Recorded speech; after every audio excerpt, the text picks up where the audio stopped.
Running, please. Okay, we'd like to welcome everybody to the, I think it's the 7th in our series of webinars on human rights education. And a particular warm welcome to you wherever you are in the globe. We have a very mixed participation today from the United States, from Canada, from across Europe, and through to East Asia. So welcome to everybody, and I think a special welcome to all the students from Pakistan who are hopefully joining us today. This is the 7th in our series of webinars, and it's going to be the penultimate one for this calendar year. There will be another one on Wednesday, the 10th of November, and I hope you will add that to your diaries. It's a very interesting one to be led by Dr. Rebecca Adami, who will be looking at revisiting the past, and she will be connecting, I think, with some of the issues around human rights knowledge that we will be exploring this evening. And she's looking at the ways in which we have studied the beginning of human rights and how some of the contributions of women, and particularly women from the global south at the very beginning of the United Nations project, have been overlooked. So she's arguing for a reinterpretation of our history of human rights and considering what that means for education. But this evening I will be handing over in a moment to my co-convener Hugh Starkey to introduce this evening's session, but I would also like to alert everyone here to a development in the WERA International Research Network on Human Rights Education. We have set up an early career researchers group in human rights education, and many of you have expressed an interest in this, but if you haven't expressed an interest in this and would like to join it, it is open to anyone who's registered for their PhD or other doctoral studies right now, or who is in the first 5 years of their career, and it will be coordinated by Dr. Susan Gollifer at the University of Iceland, who many of you met at the last seminar, and Dr. Francesca Zanata from the University of East London. And if you would like to be in touch with that network, we will post the email address of Lena Jensen at the University of Southeastern Norway in the chat line. So if you wish to join this and haven't yet made contact with the organizers or with Hugh or I on this matter, please give your name to Lena and she will pass it on to those who are facilitating this group. So welcome to this session, and I'll now hand over to Hugh Starkey, who will introduce today's speakers. Thank you, Audrey. And before I introduce the speakers, I'd just like to thank our technical coordinator, Piers von Berg, who you may be able to see on your screen, and to say to Piers that we've got a very distinguished group of people participating at the moment, but not nearly as many as we had expected. So I just wonder if there may be some lurking behind a sofa in the waiting room that you haven't spotted. If there are any, then please let them in. Oh, suddenly we've got a whole load more. Thank you. Okay, so great, and welcome to people who've just joined us. Well, this evening we've got 3 speakers who wrote the paper for Human Rights Education Review. And the paper quite deliberately sets out to engage with Walter Parker's paper that he introduced in a previous seminar in this series, and which is also available in open access on Human Rights Education Review. And our 3 speakers did some empirical research working with teachers and classes, getting them to debate issues and analysing the debates to see the extent to which they used knowledge. So this is a paper that is about knowledge in the curriculum.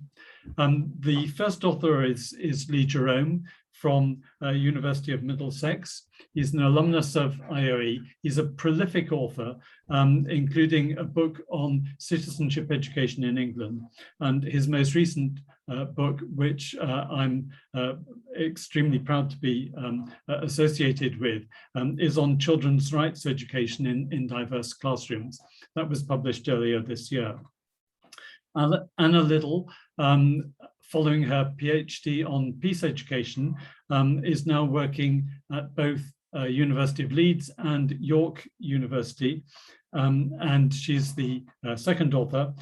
Helen Young is the third author on this paper, who will also be speaking. She's from London South Bank University, also an alumna of Institute of Education, with a background in development education and a particular interest in education for democracy.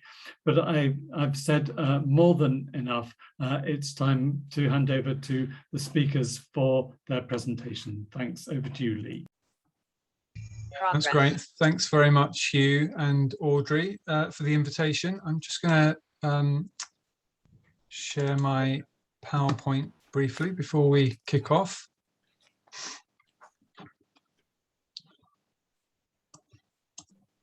Okay, so hopefully that's visible to you. So this is what we're going to be talking about. As Hugh said, this is based on a relatively small empirical project, but it was our way to engage with some of the issues that Walter Parker and others have raised in relation to how we think about moving human rights education on. So we're going to organise our presentation in these two parts. I'm going to kick off and just talk a little bit about our background thinking about knowledge in human rights education and the role of deliberation as our kind of pedagogic strategy in this resource. Then I'm going to hand over to Helen, who will pick up and talk a little bit about the methods we used and then launch into sharing some of the data. And then Anna's going to finish off by sharing some of our conclusions and insights from thinking through this project. As has already been mentioned, this article is based, this presentation is based on the article published in the Human Rights Education Review, and that's open access. So we hope people will go and have a little look at that if you haven't already read the paper. But there's another open access paper where we share some more of the data, and that provides a little bit more information about the particular and peculiar context in England of the fundamental British values being presented as a framework. And that's kind of how we rooted this resource in that little aspect of the curriculum that's developing. So hopefully those two will be useful places to follow up if this is of interest. So the first thing I want to do is just kind of set the scene really and talk about some of the ideas that we were engaging with. So I've already said that what we wanted to do was engage with some of the thinking that Walter Parker was sharing in his 2018 paper in the same journal. And really it's a provocation and invitation to us to do some more serious thinking about what do we mean when we talk about the knowledge component to human rights education. So we know that human rights education is kind of learning about, through and for human rights, but what does it mean to know about human rights, to think in more developed and deeper ways with human rights concepts and ideas? And one of the key reasons for doing that is not just to improve our educational practice, but because without it, it's very unlikely we'll have a serious foothold in a curriculum, which, as Parker ultimately points out, is the document where knowledge is codified and organised, and that's what buys you space in the school curriculum. So we're kind of building on that approach. What is particularly useful there, I think, is a distinction between everyday and scientific or conceptual knowledge. And what's important there is that notion that lots of the knowledge we have that is useful when we think about activism and human rights issues is drawn from our everyday experiences. And a lot of stuff that is going to be politically powerful will just emerge from the conversations we have and the reflections we have on our everyday life. But there is also another set of knowledge or another approach to think about knowledge, which is more organized and codified in these scientific traditions or in these disciplinary traditions. And that needs a bit more of a deliberate attempt to communicate that. There's no reason to assume that will arise spontaneously from living and reflection on our life together. And that's really the kind of at the heart of what teachers are doing in schools, is conveying these bodies of disciplinary knowledge so that students have this this conceptual framework of knowledge in addition to the everyday forms of knowledge that arise through their social lives. More recently, as Parker points out, that debate has had fresh life breathed into it through Michael Young's work on powerful knowledge. And what's useful, I think, from a human rights perspective, is to think about human rights knowledge as powerful in two ways. One is that it opens up new forms of activism. So, you know, it can be powerful because we can act in powerful ways in the world, but it can also be powerful in the sense that it enables us to see the world afresh. It enables us to make new connections between case studies of injustice, between struggles, between activists, and between those instances and those underlying human rights concepts. So we're interested in thinking about that kind of the scientific or conceptual territory of human rights education. We wanted to develop that through deliberation, partly because we're interested in what education can do to contribute to deliberative democracy. So we're borrowing on deliberative democratic theory, thinking in particular about how people come together in the democratic space and how we, rather than just coming together with preformed opinions, we come together with an open mind, a kind of critical disposition, a commitment to civic listening, and a resolve to kind of thrash out the issues together so that we might reach new beliefs and positions through the process of deliberation. And in the classroom, that's about attending to diverse opinions about shared topics, about encouraging students to review their own positions, and potentially opening up students to deeper learning about those underlying concepts. That links for us to the work of Hess in her writing about controversial issues.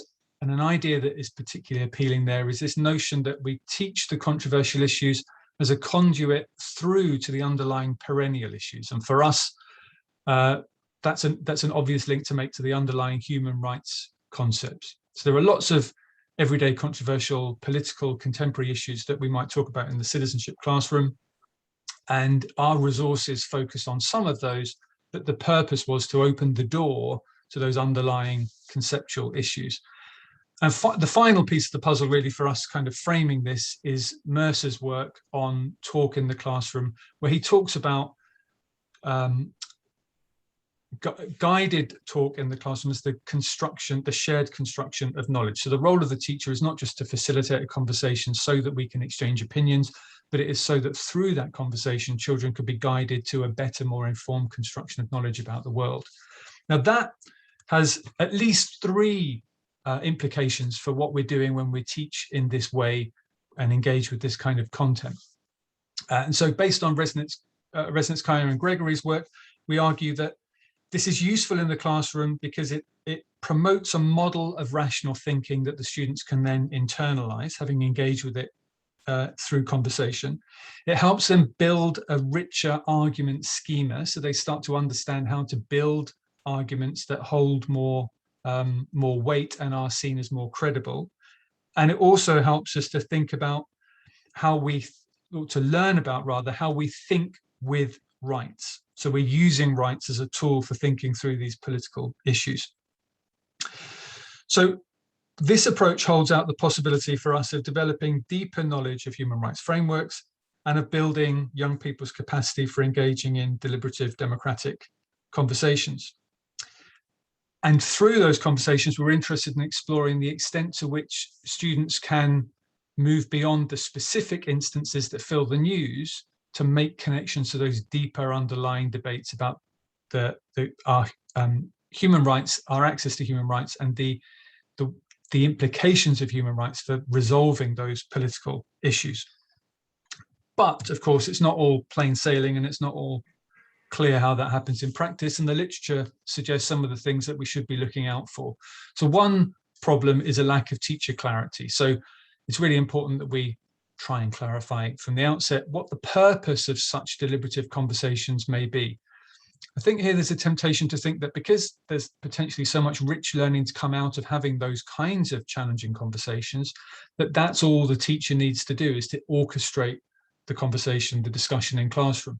But it's equally important, Mercer would suggest, that the teacher is clear how they want to guide and facilitate that conversation. So what will count as a better, richer conversation in the classroom?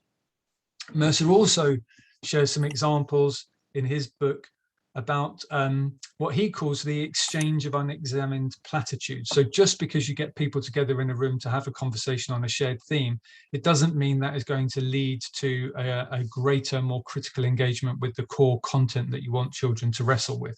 So we want to encourage people not just to exchange these platitudes and to exchange preformed opinions, but to engage much more critically and actively with each other.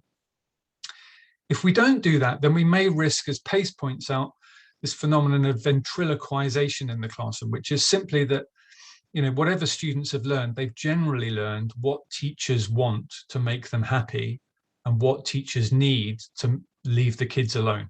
And so what will very often happen in classrooms is that the kids will work out the quickest route to give the teacher the kind of answers they want so they can move on in peace and be left alone and not challenged. So we need to be careful that we don't fall into those traps. And ultimately, we want to make sure that students don't avoid testing their views within that deliberative forum and holding each other to account for the quality of their arguments and for their use of the evidence that they're drawing on to make their positions clear. So within that, those are our kind of starting points, and those are the kinds of ideas that we're interested in. Within that framing, our project was pretty open-ended, really. We wanted to go into classrooms with these prompts to get conversations going and really just listen to the children having these deliberative conversations and to think about, do they make the connections that we're interested in between the case studies and the underlying knowledge and conceptual connections that they could make? And if they do, then what kind of conversations arise in response to engaging with those prompts? And what role does knowledge have in how those conversations unfold? So at that point, I'm going to hand over to Helen, who will talk a bit more specifically about what we actually did to explore that. Hey, thank you, Lee.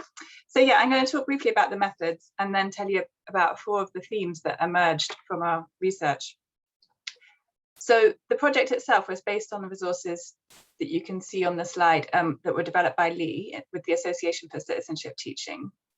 And each of those, the resources include case studies which have specific detailed questions about focusing a discussion on an issue, but they then build up to a common question, or what you might call a perennial issue, such as how does this case study help you to think about the limits on religious freedom? So we visited 4 secondary schools that were using those resources and recorded the students' discussions. So if they were having small group discussions, then often there wasn't a researcher or teacher next to them, then we're just having a discussion as students, whereas the class plenaries, then there were always teachers and researchers who could hear exactly what they were saying at the time. And then we analysed all of those transcripts using qualitative coding. So we kind of found 4 main themes that emerged from that. So the first of the themes was around, hopefully the slides will move forward. The first of the themes was around opinions and restricted empathy. So as educators, we quite often, I think at the beginning of sessions, ask students to think about, to talk about their opinion or tell us how they feel about an issue as a kind of a way in. But our data wondered whether that was actually limiting the number of ways in which students are able to respond to an issue. So when students are asked to articulate how they feel about an issue before they know very much about it, they can give an emotional response, which they then become more attached to having articulated it. So our emotional responses are a key way of engaging with issues, but they're only one lens. And we want students to look at controversial issues through a range of different lenses.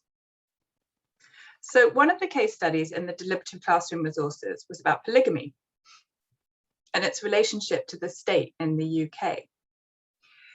So in the UK, polygamy is not recognised as marriage, but the social security system, the welfare system, and the tax system have to engage with it in some ways. So this might be seen as partly a bureaucratic lens on this topic. But the students seem to respond to the idea of polygamy solely through an emotional lens and talk about how they wouldn't like it for themselves. So there are a range of lenses which they might have drawn on, such as religious, feminist, historical lenses, or the bureaucratic lens through which the case study was presented. But they struggled to move beyond their emotional response and to empathise with the conception of marriage as different to their romantic conception. So this effectively means that the case study is depoliticised. Students pitch their discussion at an emotional and individual level and reflect a level of thinking that we might be described as pre-political.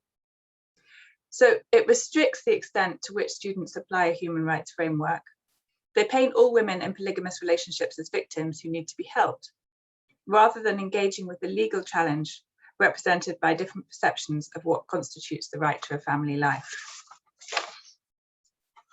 Our second theme that we explored was around task completion and certainty.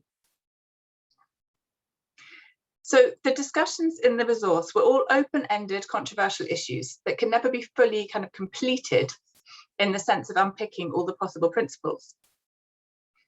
However, we found the students commonly announced in a rather arbitrary kind of manner that they'd completed a task and were ready to move on to the next. So none of this was surprising to us, but in this context, we also became very aware of the relationship between task completion and the students' engagement with deeper knowledge. So culturally, schools in England and in much of the rest of the world are very much structured around task completion, reflecting pressures associated with high stakes testing and the school day being divided into very structured time sections. Also, from a simple behaviourist point of view, task completion is a way to gain teacher praise. So all this has implications for open-ended deliberation.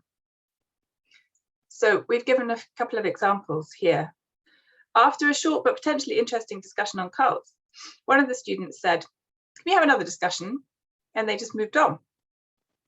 Then in another case, a discussion was just getting going when a student said, "Should we go to case study 3?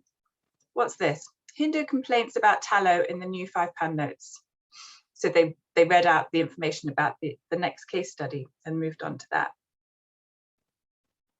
So completing tasks in this arbitrary fashion narrows explorations and obscures possibilities for ambiguity and for uncertainty. Dryzek, in writing about deliberative democracy, says deliberation can multiply dimensions and options. But this can only occur when deliberation is extensive and unconstrained by a need to complete tasks.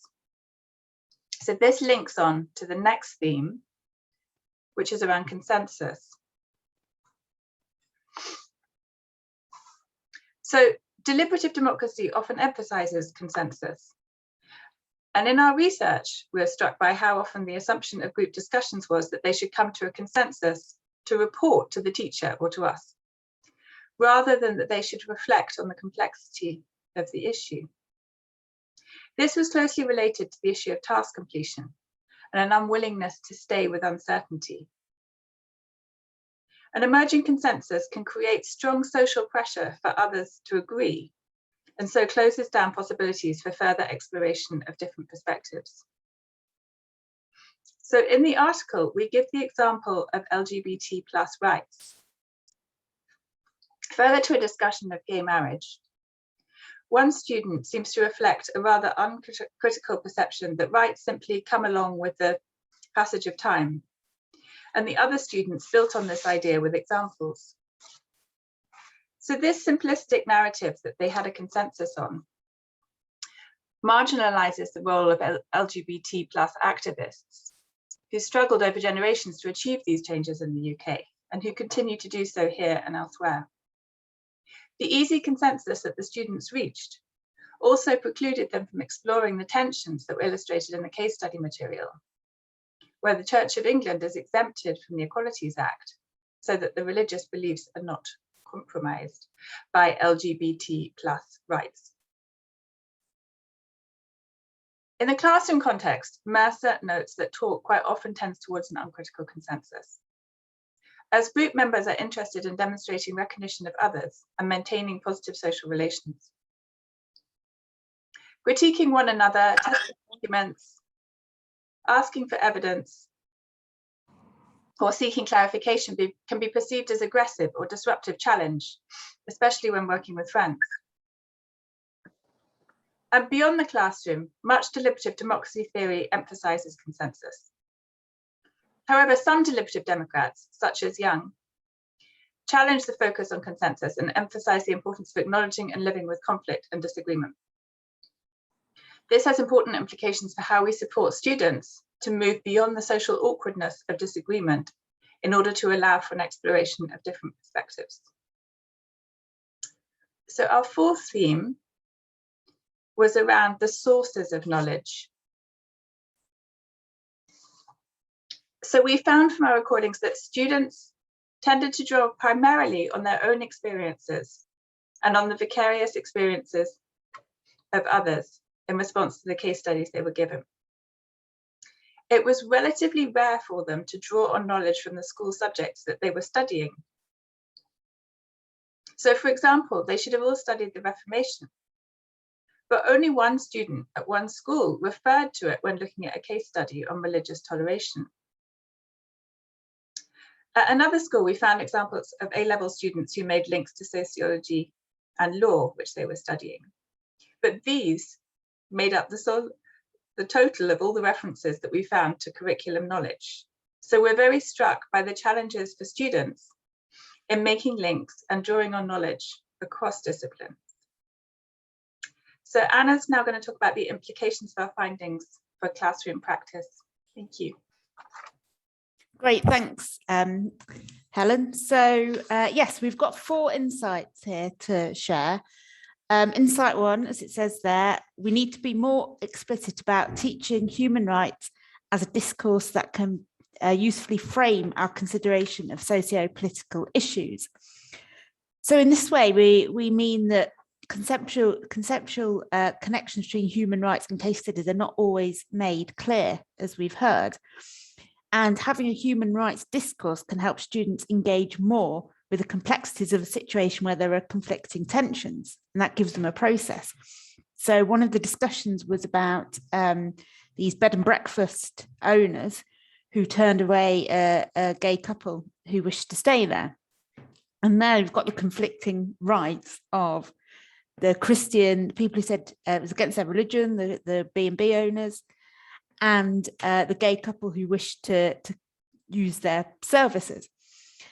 And so having a discourse can help them engage with this rather than just falling back on their own ideas. And the way this was framed, it wasn't framed in a way where they looked at it through a human rights discourse, as Lee was talking about before, talking about using rights as a tool. And so it wasn't seen in the way as a human rights issue. So that's one of our insights. Our insight 2, as we see here, is we need to attend to the connections between understanding human rights and the broader development of political understanding. So what we've done in this, throughout this, we've perceived political understanding as being more than just being familiar with political concepts, but we also see it as a way for to have the ability to see that same issues can be understood through multiple framings. So we'll go back to Helen's lenses there and looking from different perspectives. And this can be a way to engage with the other, see what other people are thinking. When we were looking through the data, we were considering the ideas of sort of cognitive empathy rather than just emotional empathy, not just their individualized responses.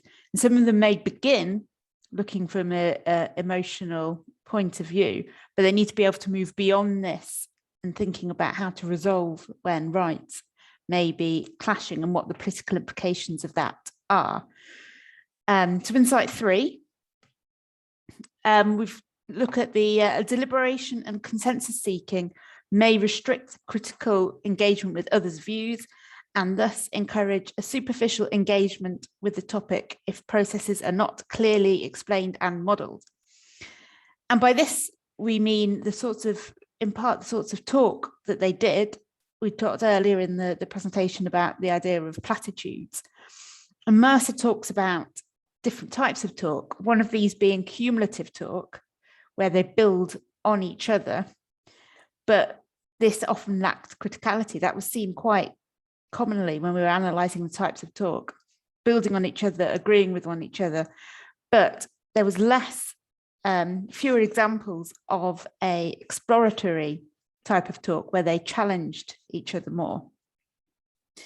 And so this suggests that resources may usefully include more explicit and structured focus on giving reasons and evidence to allow them to be tested and analysed by the group. And teachers can then focus on the deliberative aspect and not just a conclusive outcome. And by doing this, this can model how political reasoning can be used when different views are held. And the fourth insight, as is written here, interdisciplinary perspectives are helpful, but they may need to be facilitated more deliberately, as students do not spontaneously make connections between human rights education and other relevant school knowledge. And this was something that Helen mentioned with our data as well. There was not a lot of examples of them linking to previous school knowledge. So this insight is saying that we can't just assume this is something they'll be able to do. This is a challenge for teachers. And it's about supporting students to draw out these links. And as Lee was saying earlier on about using evidence, and this can come from the knowledge they've got through their curriculum subjects. Okay, so all the insights, and now I throw it open to you.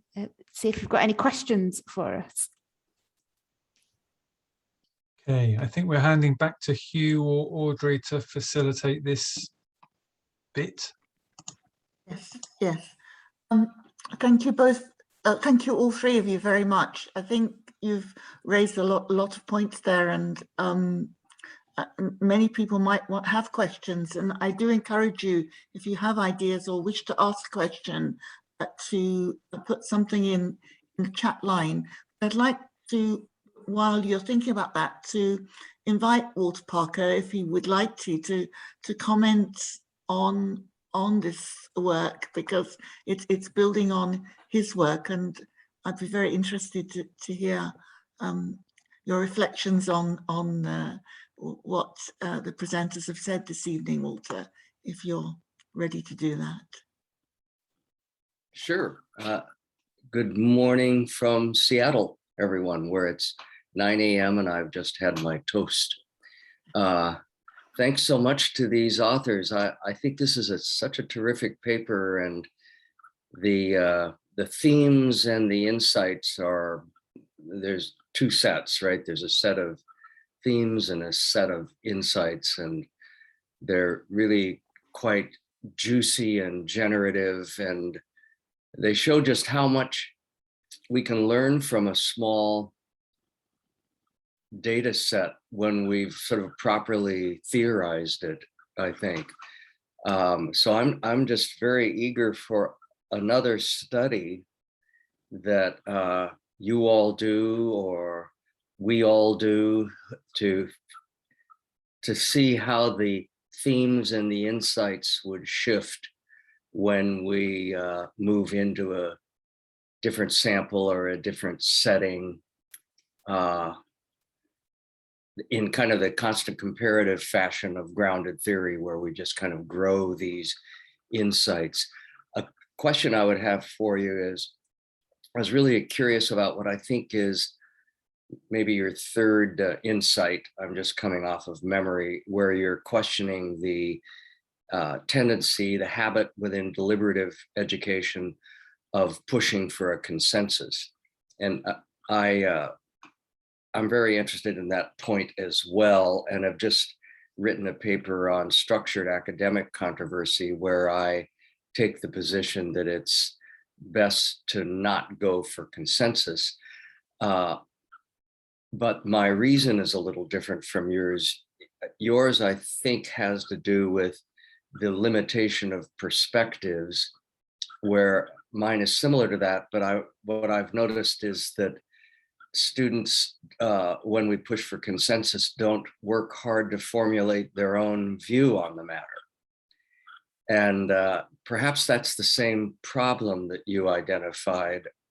I couch it in political philosophy terms of political autonomy, that we want students to individuate from their peers. We want them to individuate from their parents, so that they're capable of making an uncoerced decision.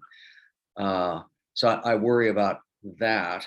And I wonder if that's just, is that a different take on your third insight, or is it more or less the same? I would enjoy hearing your thoughts on that.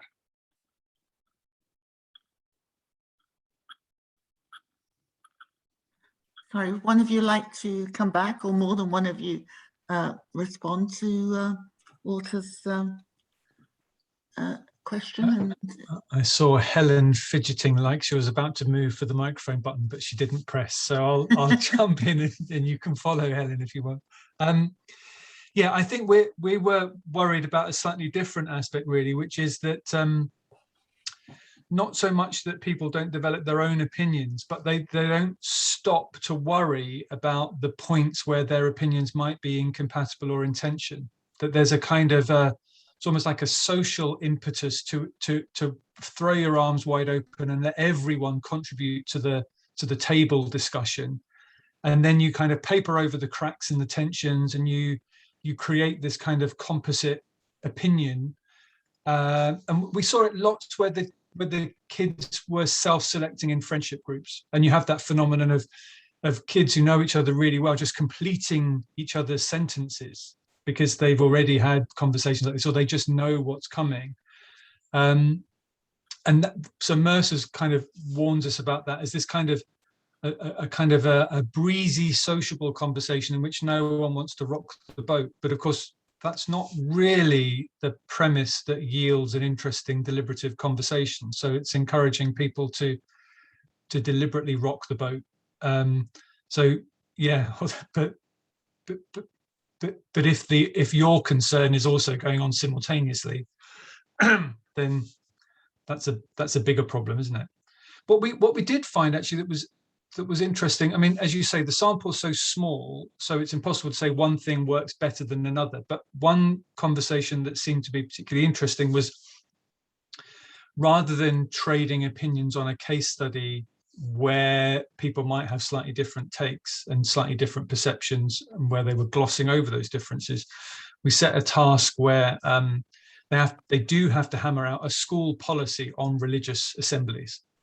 And so we deliberately set out some of those clauses in the agreement to be more controversial and to make it less easy to just accept everything at face value. And that was interesting in that does require people to really thrash out points of disagreement. But yeah, so I was struck in looking at how the different activities worked that things tended to be more exploratory and a bit more challenge for contributions where you were working on a shared text. So that might indicate there's something about the way you frame that deliberation and the way you frame the search for a consensus, rather than just, stimulating a whole different range of types of conversations about those issues. All the conversations we were talking about were about religious freedom and the tensions between religious freedoms and other rights, but that seems to be the one kind of activity where people settled less easily for a breezy consensus, I'd say. I think the question of consensus is very, very interesting to me, because I'm wondering whether I'm wondering the degree to which it may change from culture to culture. I certainly feel that I work in a country where the political culture puts a lot more emphasis on consensus and on arriving at democratic decisions through consensus than the one in which I've been brought up in. And that's also an interesting idea of how you use this work, or whether it can be tested and explored in different political and cultural contexts. I see Suzanne Egan has a question. Hello, everyone. Thank you very much for the presentation. I thought the paper was absolutely fascinating, as I did the paper also by Walter Parker initially. And it seemed to me that your paper, this study, very much confirms Michael Young's thesis about the need for disciplinary knowledge as in addition to knowledge experience. And it also confirms Walter Parker's point, I think, about the lack of a disciplinary structure in human rights education. And for me, I'm currently doing a study drawing on another paper from the Human Rights Education Review, Gabriela Martinez-Sanz and Laura Landry's article on the role of law in human rights education. So that brings me to the question, to the authors and to Walter Parker. When you say that we need to be more explicit about a human rights discourse in human rights education, what do you understand by the term human rights discourse? Because it seems to me that really human rights is a complex melange of discourses. There's certainly, I would agree with Lundy and Martinez-Sanz, coming from a legal perspective, that there's very little focus on the importance of the legal discourse in human rights education. But your study shows that really in schools, the key critical problem is the lack of contact which students have with the core discourses that are so important to human rights, like politics, law, philosophy. And so interestingly, the students who seemed to be able to add value to the discussions were the students who did have understanding of history and also had understanding of law. So a roundabout way of saying, how is it going to be possible to construct, if you like, a human rights education curriculum that involves all the multiple discourses that are so important without schools getting the message, or governments getting the message about the importance of human rights and the need to engage with these various different discourses? Bit of a speech as well as questions, sorry. That's okay. I think you've raised some very important questions there. And would one of the speakers like to respond, or Walter like to respond? Walter, you work in an environment where, a country where the human rights discourse is probably very, very different from the one that Suzanne is talking about.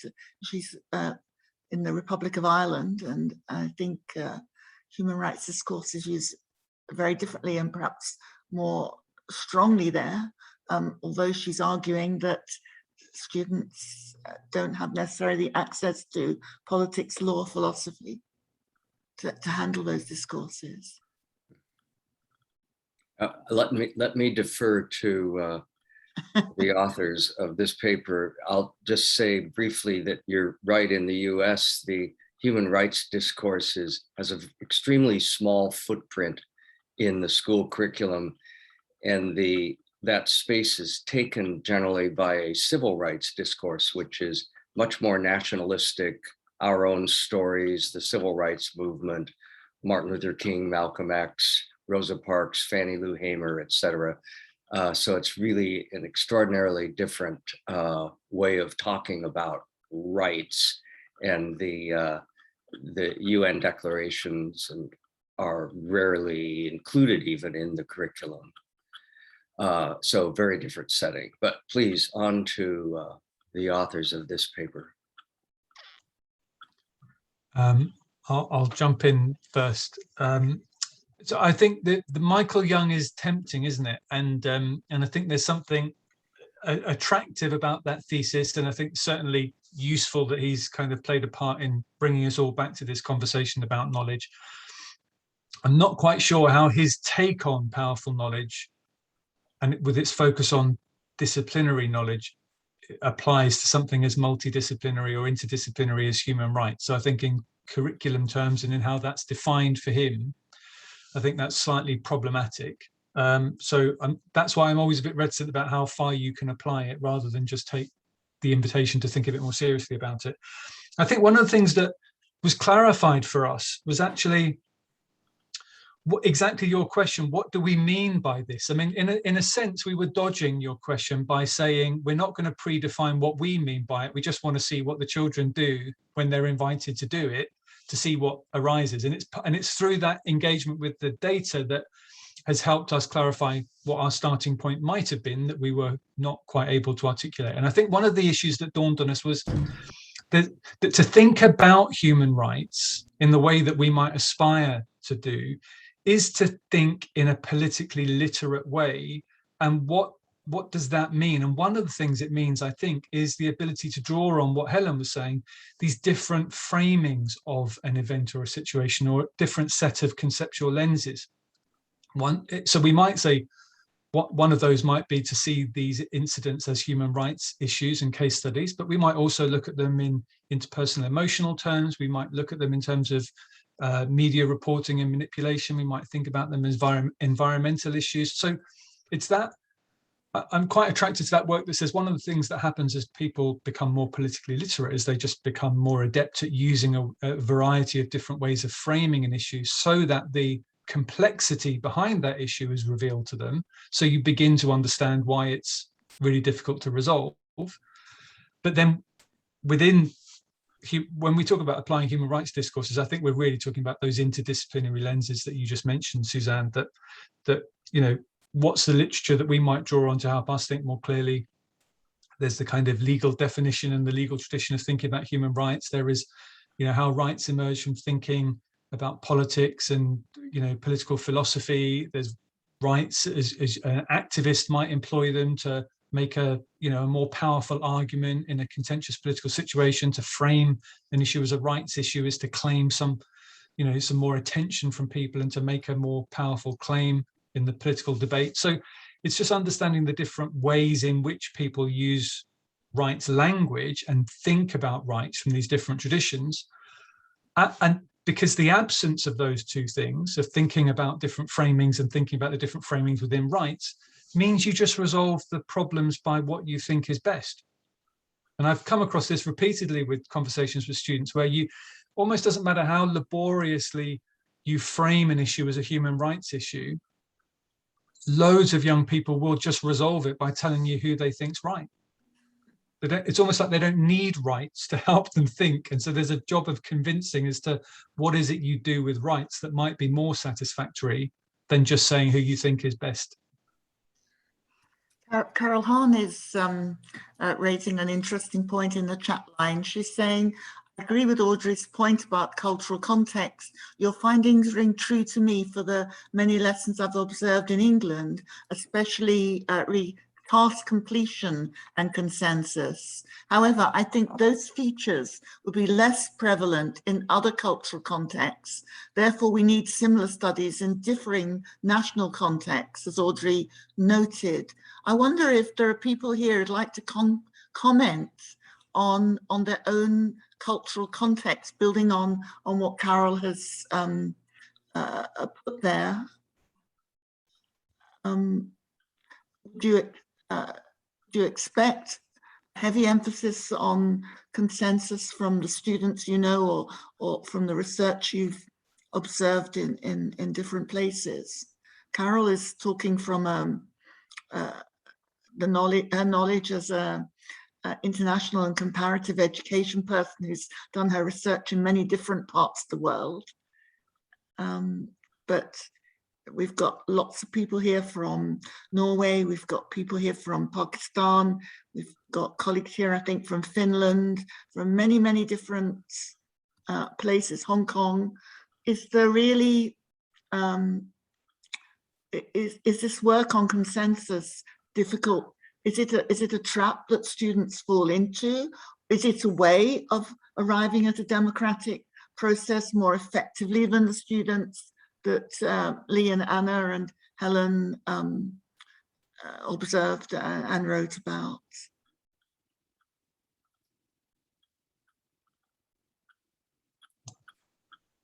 Audrey, I think Johan is waiting. Right. Johan, please. I think Piers had his hand up before me, but it's okay. Oh, don't worry. Piers will get his chance. Johan, please introduce yourself, say where you're from and what your comment or question is. I'm studying the Nordic traditional folk building, and I'm from the University of Southeast Norway, where I'm associate professor. With my background in the Nordic traditional folk building and the dialogic pedagogy that Grundtvig based, in the 19th century, the consensus concept is kind of turned around, and the dialogue is based on the differences of an expression of differences and the development of differences, actually, as a basic democratic dialogue, I think.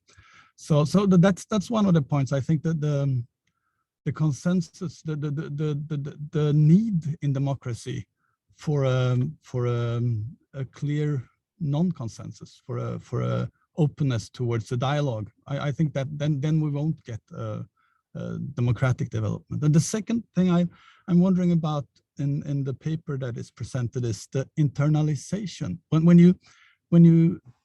you say that the students or the pupils didn't connect with other subjects, or that they only wanted to find a point of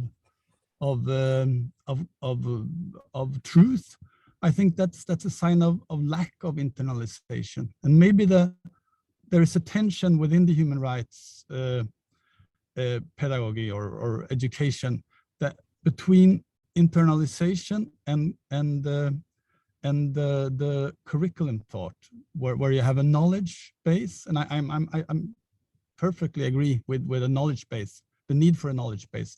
But I also think that if we don't go further towards the internalization of values and the internalization of the basic values of human rights, that the students will not internalize, it will not be a part of them, and it won't change their actual actions or their way of taking part in the democratic process and actual standing up for human rights. So that's both the non-consensus of the Nordic tradition and the need for internalization of human rights that I think lies behind some of the problems that you are pointing at.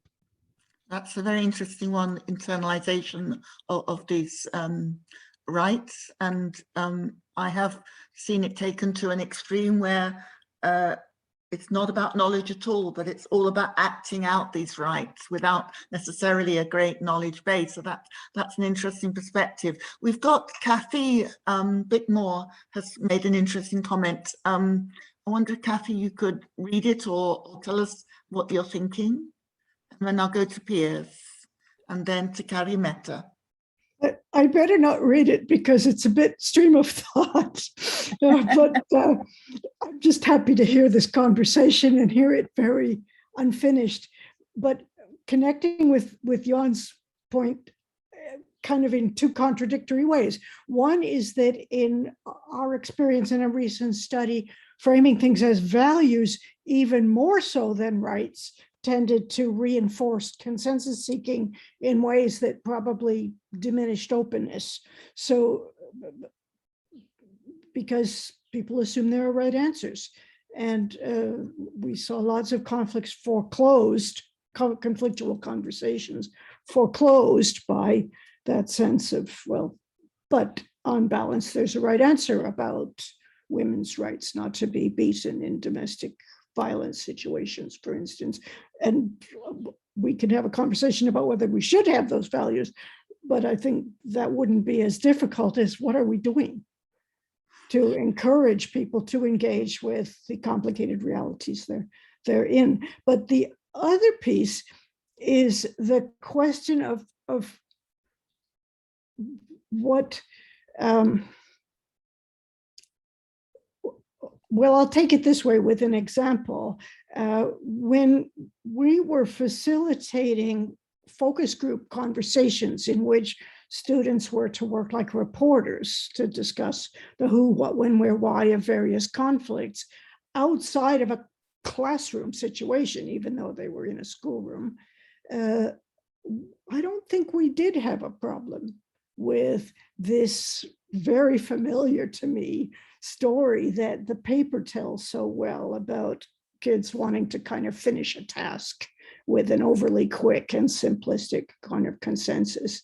They very competently brought up additional points of view and disagreed with each other and so forth. So I hate to say it, but maybe schooling gets in the way here. Right. Thank you, Kathy. A provocation to everyone, I think. Piers, Kalimeta, Benjamin, I'm going to ask each of you to make your point very briefly, then I'm going to ask the panelists to respond briefly because we are unfortunately running out of time. Piers, please. Thank you, Audrey. My question is about these comments going back to context. And I was wondering if the authors could tell us a little bit more about to what degree the family background and upbringing of these participants, their prior knowledge of human rights, how well they knew each other, that sort of flavor of the context that you were working in shaped the ways in which they interacted with each other. Thank you.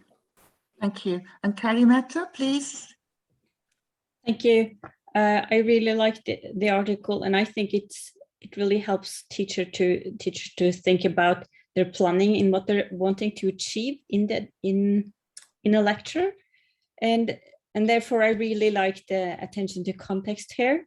And I think, for instance, in our Norwegian curriculum, it's the teaching takes place within the subject, and mostly it's within religious education and ethics, or in social studies, which have quite different aims. One is religion education is more against adherence to and accepting the values of human rights, and whereas it's more against the political system and critical thinking in social science. And in between this, we have a very strong focus on empathy and empathy training. And so I think maybe both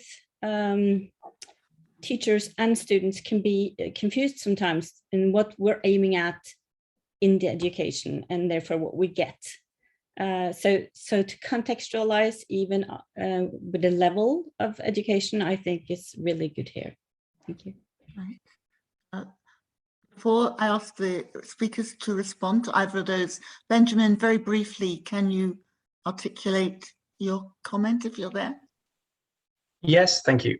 Yeah, no, mine was a quick one based on the work of Bamber, Bullivant, Clark and Lundy, who make a typology of critical orientations towards fundamental British values. I guess my point is, often we see students don't have this level of criticality, but also teachers don't share a level of criticality. Sometimes they lack the ability to engage with some of these rights concepts.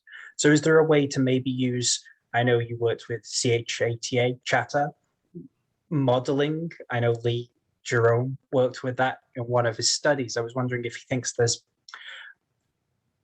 a way to use that model, perhaps, to develop students and teachers together at the same time. That sounds like quite a complex question. I mean, a straightforward question with perhaps a complex answer. I'm going to invite each of the speakers to comment as they will to finish. And I will start with Helen, and then move to Anna, and then finally to Lee. Yeah, so just very briefly, so back to the kind of original point that Walter Parker was making about consensus, I think I found Iris Marion Young particularly helpful in the way that she talks about moving from like how much a consensus can get associated with the idea of a singular good, rather than recognizing that within any particular polity, people are going to want, there's public goods, but they're not necessarily going to be one kind of singular common good. So I found that connection really helpful on the consensus point. On the sort of Michael Young disciplines thing, I guess from this particular study, the main thing that kind of struck me was the importance of, I guess, different subject teachers having spoken to each other so that they can very explicitly draw students' attention to what they might have learned in another subject. And I guess also another key point that comes out for me there is is a plea for the humanities and the importance of the humanities subjects, which is where a lot of the relevant knowledge comes from. Piers, yeah, in response to your question, they were all students who had worked together over quite some period of time. They knew each other fairly well, these students that we were talking to. So they would have had some kind of shared understanding, but their friendships and relationships were very important to them. And I guess that was related to this issue around consensus. We're hoping to publish another paper at some point, which kind of refers to their use of humor and how that was actually a really helpful way for them to explore some of these issues. So that maybe is related to them knowing each other well and how the humor came from that. But thank you everyone for all your questions. Thank you. And Anna? Yeah, really good questions, really good contributions. Thank you. One thing that sort of popped into my head, which I think answers some other questions as well, is when Kathy asked, maybe schooling gets in the way. And one thing that was quite notable was one of the groups we worked with was a debating group within the school. This was outside of lessons. It was a lunchtime club.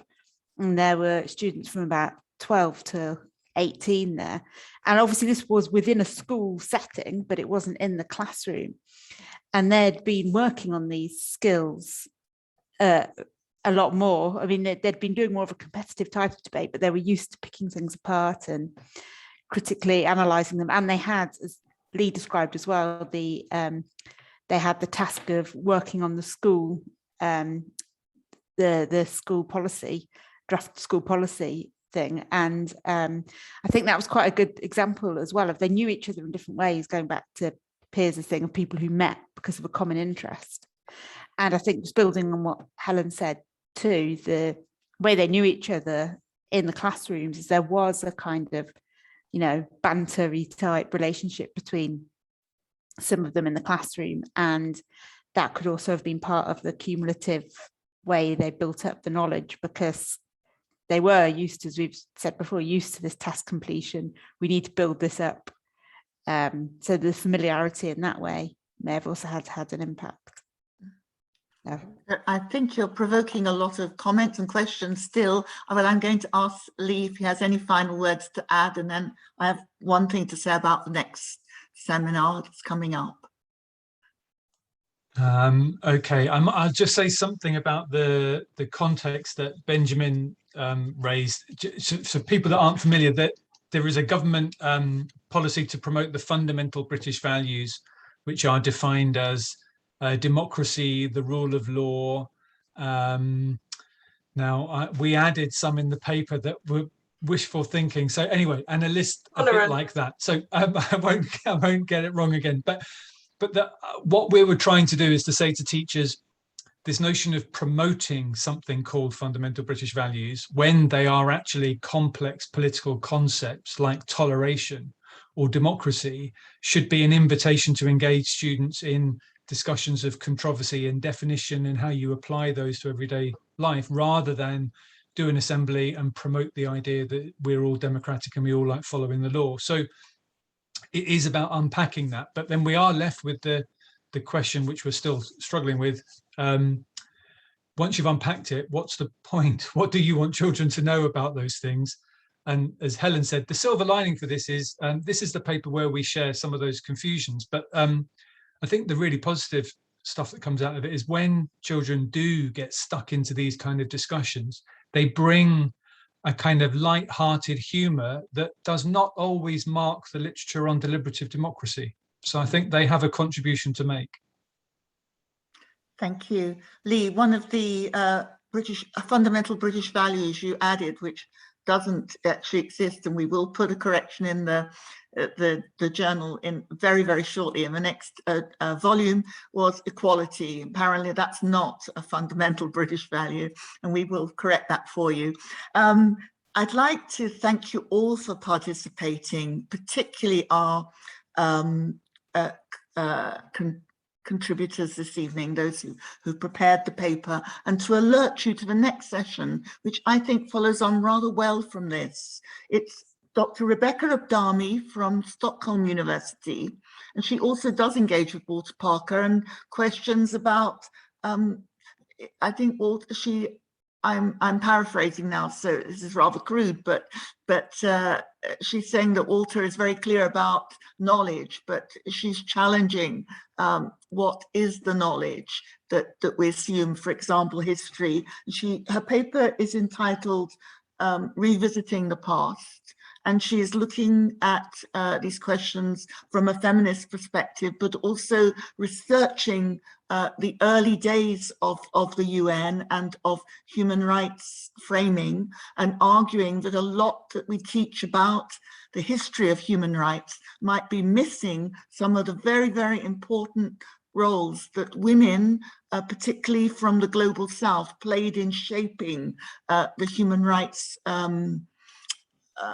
concepts and ideas that we have today, but they were very much there at the beginning, and that we should, when people claim that the human rights project is a Western one, they're neglecting their history, and then they're already making women from that period invisible. I think it will be a very interesting seminar. It's on Wednesday, the 10th of November at the same time. Her paper is published today, so you can be amongst the first to download it and read it, whether it's breakfast time in Seattle or late at night in Japan. If you would like to take a look at that paper, it has just been published a few hours ago. I'd like to thank all of you for a very broad, engaging conversation. I'm sorry it's not as much depth as we would like. I think you've provoked us, the presenters today, for a whole day's worth of discussion about consensus, about empathy, about context, about cultural framing of many of these questions. And I hope that the conversation will go on beyond this webinar, and perhaps indeed in the pages of the journal. We invite you to contribute. Thank you very much today, and I wish you a good day or a good evening, or in some cases a good sleep. Goodbye.